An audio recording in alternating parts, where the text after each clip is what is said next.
It's been far too long. We're back with a man, a myth, a legend. It's Frank Turner and a foghorn. Very much a myth. That was the foghorn that goes off every time anyone says my name. Yes, I must admit, sitting backstage at a festival talking to you makes me feel like the pandemic never happened. I was kind of feeling this. It's like you were actually the last interview that was cancelled on me before lockdown. I mean, I'd apologise, but I had my reasons. Yeah. So this is like full circle. Yeah. You cancelled me, then the very first interview back is with you. It's like it never happened. And your chops are so choppy. Yeah, your interview chops. No, I mean, you know, you'd never know you had 18 months off.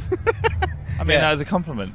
Oh, I'll take that. Thank you. Also, obviously, last time we spoke was via the medium of Zoom. Oh, yeah. Because we did a bunch of awards, and because of the outstanding work you did for the Joiners, all the other Yes. independent music venues around the world, we do have an award. Right, our budget is not very big. I've got more stuff but we from do- you guys. We do have an award. This for is you. incredible. Thank you. It's the outstanding contribution to music. I honestly, I will try. You know where that's going to go? Next to the badge. Next to the badge, which I still have. That's like my crowning moment. No, but I mean that badge, I actually use it, like as in, because for those who don't know, the question I often get asked is, you know, how do you know when you made it? And you asked me that once, and I said, well, you don't like get given a badge saying you've made it. Then he made me said badge, so now I do know I've made it. And people still ask that question, and I produced the badge, or at least mention it. Yeah, it's because you said in an interview, literally the day before I interviewed you, that you didn't know you'd made it until someone gave you a badge. So I was like, that night I went, I'm going to Sainsbury's and I'm making a badge. it's on my shelf at home. Yeah. Well, yeah, but that is. Thank you, and this will go next to it. I'm very, very touched. Thank you very much. Because it was amazing what you did for the Joiners, the Railway, and all the other Thank you. venues. Yeah, I mean, it felt to me like the least I could do, just in the sense that my take on the whole thing was it was a debt repaid. I wouldn't have a career without those places, and indeed most of the people playing this festival wouldn't have a career without those places. And you know, I think that I was quite screwed by the pandemic, organisationally, financially, all the rest of it. But it wasn't like I got evicted. I wasn't starving to death, and there were people who were hit harder, is what I'm trying to say. And you know, you do what you can to help. So, and also it was self-interested to the extent that it gave me something to do. And it's funny, a lot of people keep saying to me, you know, it really kept me sane during lockdown, and I'm like, yeah, you and me both. I mean, I knew what day of the week it was, judging by partly when it was coming out, but more spiritually by how my hangover was doing, because I tended to go large after those nights because there was literally nothing else to do. Yeah.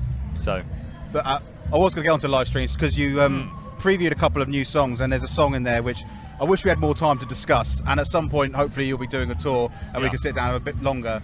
But the song for Scott, I couldn't watch it the first time I had to tell because I was just in floods. It was amazing. It's Thank you. Beautiful song. Yeah, it is on the next record, which the mixes of which were going to be finished next week, maybe. I don't know. We'll see. But yeah, I mean, actually, today's a slightly pointed day because the last time I ever saw Scott was at Victoria's Festival in 2017. Yeah, they played on the Castle stage. Yeah, I think it was just Scott playing solo from memory, actually. Okay. Last time, because I don't think the rest of the band were here. Anyway, regardless, we had a lovely afternoon hanging out, and there was a shadow of all not being 100% well that day, but we had a lovely chat afterwards. We spoke many times after that, but that was the last time I saw him in person. And, you know, with all these things, one tries to remember the good. And I had a nice day that day with my friend. Nevertheless, it's a little bit weird being here today, but hey, now I'm hanging out with you. But that song is, and I cannot wait to hear the full band version. Yeah, this is an exclusive. Do you want an exclusive? Yes, I'll take an exclusive. So, without now going into the weeds on this, I mean, we have a number of different drummers playing on the new record. I parted ways with A Sleeping Soul, with Nige, which is a sadness and is not a thing I can discuss further, but it is what it is. For the majority of the record, we have Elam Rubin on drums, which is incredible. He's a drummer from Nine Inch Nails, and he's really rather good. He's got a future in this gig. Nine Inch Nails? I've not heard of them. Yeah, they're going to go far. Check them out. And then there's also, Dom Howard from Muse played drums on The Gathering. Yeah, I know, which is pretty cool. But also on this song, on Wave Across Bay, the song about it's called A Wave Across the Yeah. Bay. There we go. The drumming was done by Jason from Death Cab for Cutie, who is an old friend of Scott's.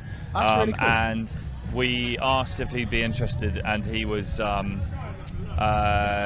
enthusiastic about being part of it. So there was a touch of that involved as well. I did ask Grant and the rest of the guys in Rabbit if they wanted to be on the song, and they politely declined. Oh, that's fair enough. But yeah, no, I'm looking forward to that. We haven't actually got much time left already, but I actually found You and me, baby. Talk for days. I generally could sit here for hours with you, Yeah. and I would not get bored. I found the very first notes. Sounds from like when a challenge. Anyway, sorry, continue. I found the very first notes from when we very first spoke, and it literally, I could repeat most of these today, except for so touring the world, Yeah. sort of slowly get Well, back. yeah, slowly. Well, played the O2 the other night, written a book, released a new album, but it's on the way, and on the made way. a film. Yeah. That was when the Bloody Get Better hell. film came out. Yeah. Blimey. What a strange time that was. For some reason, it says here Wales yesterday. I'm assuming that means you played in Wales, Cardiff, the day before. Cardiff Arena, which is my this is the most highfalutin thing I'm going to say all day. It's my favourite arena, Cardiff Arena. It's just a great Motorpoint Arena. It's just a great room. So that would have been that was in which case that interview was on the last day of the 2014 tour. Yes, At the Portsmouth Guildhall, which is not far away from where we are sat. because it was the day before Valentine's Day, and I made you a tape deck heart Valentine's Day card. That was good, Lord. That was 7 years ago. It was. Crikey. There's the date. Oh wow, amazing. So I haven't written another book. Loads of people are like, oh, lockdown, give me another book, and I said no. Well, it's just hard writing books, and also I've written two, and they're both about me, which requires the following research. Right? You don't need to do any research if you're writing a book about what I can remember from, about what I can remember about me from an unspecified period of time. Is a book topic that requires no research, and I've done it twice. And I have an ambition to write a proper book one day, but I'm aware that it would require, going to a library probably. There's effort. Reading some other books. They were closed anyway. Well, exactly. Yeah, see? Yeah. They were closed. So I did learn how to be a producer at Built a Studio. Yeah, I know, showing off. Some people just grew a beard. And a very fine beard it is too. You're putting mine to shame.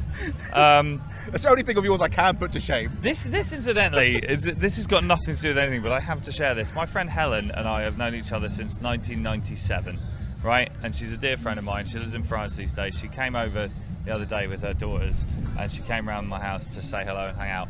And 1997, right? Yeah. That's an important date in this story. Okay. I first grew a beard in 2001 or 2, probably 2002. She arrived and she went, "You've grown a beard." And I was like, "I've had one for 19 years." And she's like, "Have you?" I mean, it's not much of a beard, is it? Oh, well, I mean, presumably she doesn't think so. But I couldn't believe it. I was like, "Have you not looked at my face in the last 19 years?" No. And the answer appears to be no. Anyway, I have a beard. There we go. Just not an impressive one.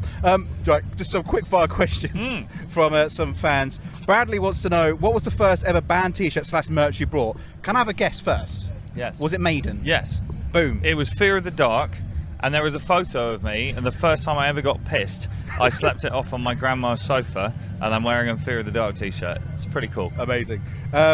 Chris wants to know, well, this is actually quite a long question answer, but he thinks your music resonates with 6 to 8-year-olds. Why do you think that is? Because you always have such a diverse crowd. I've no idea, and I'm not a parent, and I've learned the hard way through my unclehood not to be one of those idiots who holds forth about parenting without ever having done it. So I've no idea. Yeah. Maybe he could do some research and let me know. What's the weirdest, Ben wants to know, what's the weirdest question you've ever been asked in an interview? This one. Good. And a couple of questions which I don't think you can answer, but I think you'll be hopeful for. Are the US dates going ahead? As far as I know, I mean, there are two issues. There's the visa side of things, which is much more weird and complicated than it ever was, and that side of things we have now taken care of. Obviously, and this is an important thing to say, like in everything in the last 18 months, I've obviously been very keen to do my job again. Yeah. And not just that, to do it in a way that isn't like dramatic. I don't want every gig I do to be like, oh my god, it's the first blah blah blah since blah blah blah. Yeah. I want to just be a gig. Do you know what I mean? I want to do my job. This to be normal. Yeah, exactly. And I also want, I I've tried to be on the forefront of all of that, of trying to help, trying to do pilots, blah blah blah blah blah. But of course, at every step of that, you don't ever want to be part of the problem. You don't want to make things worse. I don't want other people to get sick coming to shows. I don't want to get sick myself. I don't want my crew to get sick, etc., etc., etc. Apparently, this stuff does bear restating. So the deal with the States right now is just that, as far as we know, it's going ahead. We're obviously watching the news like hawks. It is quite depressing because it feels quite a lot like March last year all over again, which is no fun. But the point is, I think we're going to do it, but if it becomes apparent that it's the wrong thing to do, then we won't do it. Yeah. But fingers crossed, and thank you for asking. Right. That's it. That's all the time we've got. Thank you so much. As always, love talking to you. Like I said, pleasure. I've talked to you for ages. I've missed you. I have missed you Have so you been much. all right? I have. Yeah? Just about. Okay, We're it's getting been... Am I allowed to swear? I'm going to swear on this. Yeah. It's been fucked. Yes, it has. Isn't it? It's been really fucked. Well, we'll see you See you. again. Lost evening. Thank you. Thanks.